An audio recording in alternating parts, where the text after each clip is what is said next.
दिख रहा है कि शरीर में रह रहा हूँ, शरीर में नहीं रहा, मैं सर्वव्यापी हूँ, सारे जगत का अधिष्ठान हूँ। इसलिए नहीं, मेरा मेरा कोई माता नहीं। एक कथा आती है ना, जिस समय भगवान शिव का विवाह हुआ, तो अब जब विवाह संस्कार होने लगा, सप्तपदी संस्कार होने लगा, पाणी ग्रहण संस्कार होने लगा, तो कुल के अपने पिता का, दादा का नाम लिया जाता है, बताया जाता है, पूछते हैं ब्राह्मण, वहां पुरोहित पूछते हैं, शिव जी से पूछा, भाई अपना नाम बताओ, पिताजी का नाम बताओ। शिव जी चक्कर पड़ गए, मेरे पिता कौन भाई? मेरे पिता कौन? अब नाम नहीं बताएंगे तो विवाह कहां से होगा, संस्कार ही नहीं हो पाएगा। शिव जी से जब नाम पूछा, आपके पिता का नाम बताइए, अब वो तो सबके पिता, उसके पिता कौन? सोचने पड़ गए, मेरे पिता कौन भाई? मैं सबका पिता, मेरा पिता कौन? ब्रह्मा जी ने कहा, किसी का नाम ले लो, नाम तो बताना ही पड़ेगा, नहीं तो विवाह कैसे होगा? अरे कह दो बस विष्णु जी हैं, खत्म। ठीक है, चलो भाई विष्णु जी। दादा का नाम भगवान का पिता और दादा कौन होगा भाई? जो सबका अधिष्ठान है, उसका कौन पिता होगा, कौन माता होगा, कौन है? वही आप है, ध्यान रखना। सच्चिदानंद रूप से जो आत्म तत्व है, यहाँ पे उसकी चर्चा उस दृष्टि से, इसलिए आत्मा कोई माता नहीं है, कोई पिता नहीं है, और जन्म नहीं है कोई। जब जन्म ही नहीं है तो मरण भी नहीं है, दोनों नहीं है, ना जन्म है ना मरण है। और षड विकार जो बीच में है, ये सारे षड विकार, ये कहां से होंगे? अस्ति जायते वर्धते विपरिणमते अपक्षीयते विनश्यति। अस्ति जायते वर्धते विपरिणमते अपक्षीयते विनश्यति। ये षड भाव विकार रहता है, ये आत्म तत्व। ये मेरे में, ये कोई कोई विकार नहीं है मेरे में, मैं विकारवान नहीं हूँ, किसी भी तरीके का कोई मेरे में विकार ही नहीं है, जन्म ही नहीं है मेरा, और जन्म नहीं है बल्कि काल का भी काल हूँ भाई, इसलिए तो महाकाल, महाकाल के दर्शन, महाकाल। जब मृत्यु है नहीं तो मृत्यु का भय कैसे है? भय तो सबसे ज्यादा मृत्यु का ही होता है ना। जब मृत्यु ही नहीं है मुझ में, तो मृत्यु का भय काहे के लिए? किसका भय मृत्यु का? मृत्यु का भय कभी हो ही नहीं सकता। और मैं चूंकि सजातीय विजातीय स्वगत भेद से रहित हूँ, कोई जाति नहीं है, स्वजातीय कैसे हो सकती? जब मेरी कोई जाति ही नहीं है तो सजातीय कैसे होगी? और जब विजातीय नहीं है, जब सजातीय नहीं तो विजातीय भी नहीं है, जो विजातीय नहीं तो स्वगत भी नहीं है, स्वगत भेद भी नहीं है, कैसे हो सकता है? तो मैं निराकार हूँ, निराकार हूँ, निरवयव हूँ, इसलिए अवयव नहीं हो सकता, मुझ में है ही नहीं।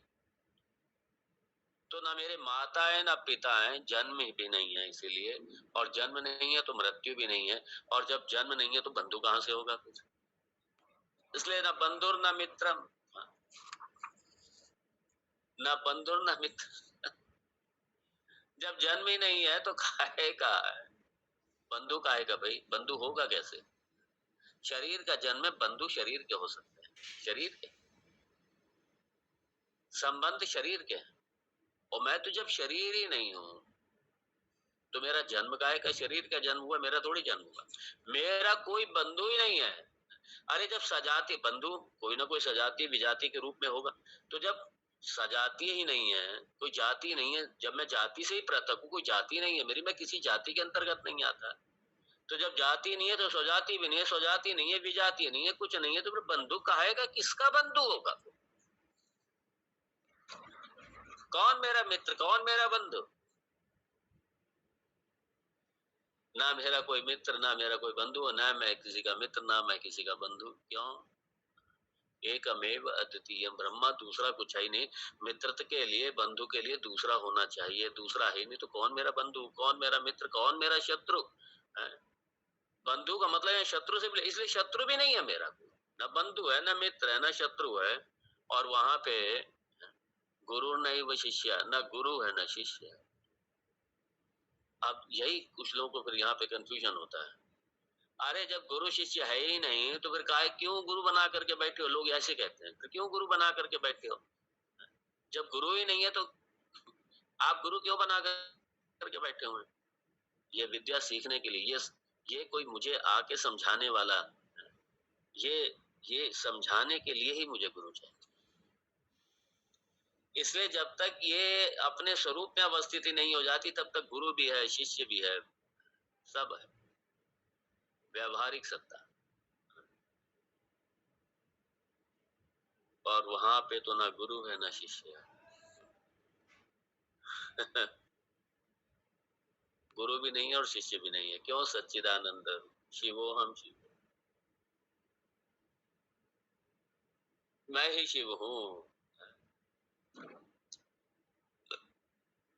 ना गुरु है ना शिष्य है, दोनों नहीं है, न बंधु है न मित्र है। जब बंधु नहीं है, मित्र नहीं है, तो फिर हाय है किस बात की? हाय मेरा बंधु चला गया, हाय मेरा मित्र चला गया, हाय मेरे गुरुजी चले गए, हाय मेरा शिष्य चला गया, हाय मेरा मामा चला गया, फलाना चला गया, ये चला गया, वो चला गया। रो रहे रो रहे रो रहे रो रहे।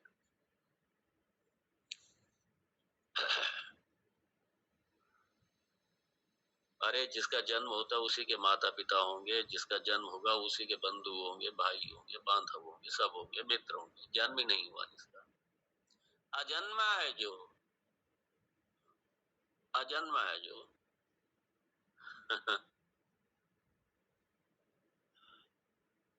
मतलब क्या? द्वैत ही नहीं। अद्वैत, ये सारे संबंध द्वैत में होते हैं। अद्वैत में जब दूसरा है ही नहीं कोई, संबंध किससे होंगे आपके? कौन आपका संबंध में होगा? आपका किससे संबंध होगा और आप किससे संबंधित होंगे? किसी से भी नहीं। ये द्वैत प्रपंच जब तक है तभी तक है। ये सारा रोना धोना क्लेश समस्याएं जब तक द्वैत है तभी तक है। और वहां पे क्योंकि द्वैत का मर्दन हो रहा है, ये द्वैत में ही होगा। गुरु मित्र बंधु बांधव शिष्य, सारे संबंध संबंधी, ये सब द्वैत में होगा। और जब द्वैत का नामो निशान ही नहीं है, मैं एक अखंड अचल शाश्वत अद्वैत हूँ। अखंडो हम, पूर्णो हम, अखंडो हम, पूर्णो हम, सच्चिदानंदो हम। दूसरा है ही नहीं, संबंध होंगे किसमें? इसलिए ना मेरा कोई मित्र है, ना मेरा कोई बंधु है, ना मेरा कोई शत्रु है, ना गुरु है, ना शिष्य। उस तत्व की दृष्टि से वहां पे कुछ भी नहीं है। तो ये सारे का सारा जगत उस एक अद्वैत तत्व पर, एक पूर्ण तत्व पर, एक आत्म तत्व पर, एक ब्रह्म तत्व पर, अर्थात मुझ पर ये सारे का सारा कल्पित है। और चूंकि ये कल्पित है इसलिए मेरे में कुछ है ही नहीं। जैसे रज्जु कल्पित है रस्सी पर, सॉरी, जैसे सर्प कल्पित है रज्जु पर, सर्प कल्पित है रज्जु पर। अब सर्प का, जब सर्प कल्पित है, अरे अरे देखो देखो लाल लाल वो पीला पीला, वो देखो सर्प पड़ा हुआ, वो देखो उस पे दाग लगे हुए, कितने कितने सारे उस पे गुण भासते हैं सांप के रस्सी पर। जबकि सर्प के जितने गुण मुझे दिखाई दे रहे हैं वो सारे के सारे कल्पित है, सर्प ही कल्पित है, सब कुछ कल्पित है वो। इसलिए सारा द्वैत प्रपंच सारा मुझ पे कल्पित है। ये पूरे का पूरा द्वैत प्रपंच, सारा द्वैत प्रपंच मुझ पे कल्पित है।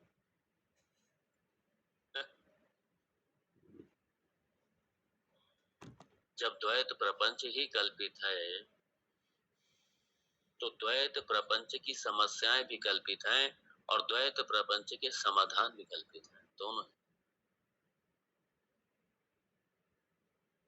ये सारा दुख कल्पित है, सारा शोक कल्पित है, ये भय कल्पित है, ये सब कल्पित है।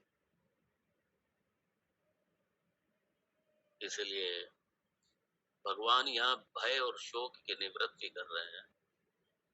क्योंकि जब शोक कब होता है? जब मेरा कोई अपना चला जाता है, शोक होता है। बंधु चला गया, हाय मेरे गुरु जी चले गए, हाय मेरा शिष्य चला गया, हाय मेरा फलाना चला गया, मेरा ये चला गया, मेरा मित्र चला गया, मेरे मित्र का फलाना चला गया, मेरे चाचा का फलाना चला गया, मेरे भाई का फलाना चला गया, ये चला गया, वो चला गया।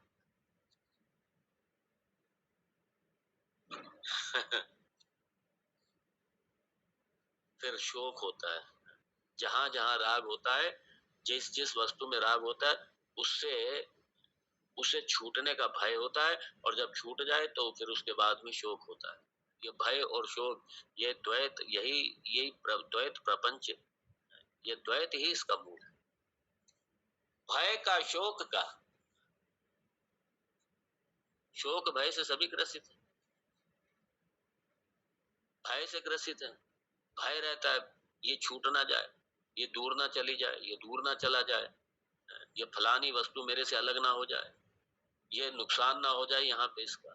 जहां जहां राग होता है, वहां वहां शोक भी होगा। जब राग होगा तो शोक भी होगा,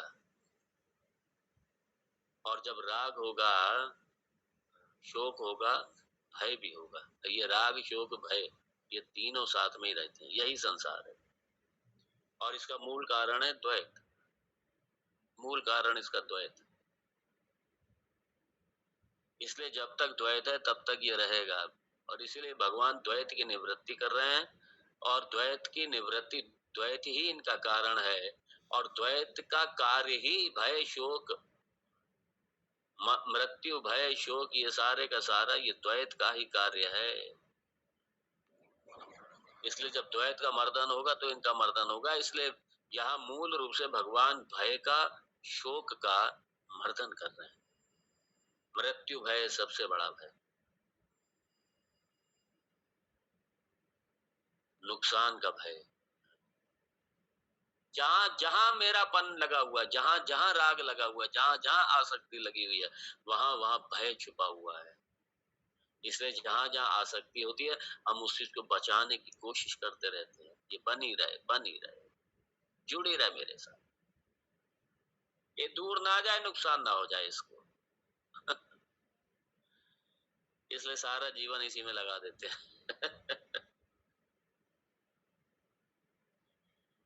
तन के जाने का भय, हाँ, अरे मर ना जाए, मर ना जाऊं मैं मर ना।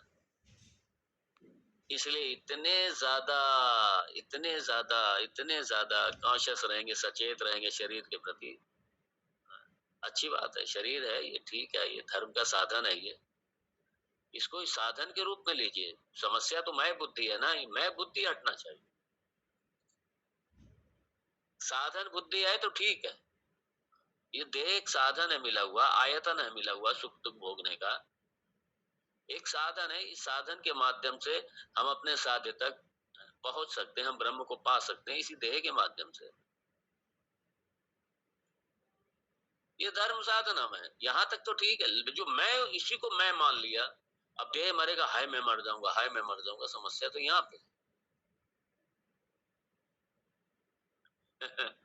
इसलिए जो जो मेरे बच्चे, मेरे ये, मेरे वो, पति पत्नी, बच्चे, बेटे, दामाद, बेटियां, ये वो, हाय ये चले ना जाए, हाय ये मर ना जाए, हाय ये दूर ना हो जाए, ये सारा भय इसी में लगा रहता है, सारा जीवन इसी, बहुत से इसी टेंशन में जीते रहते हैं।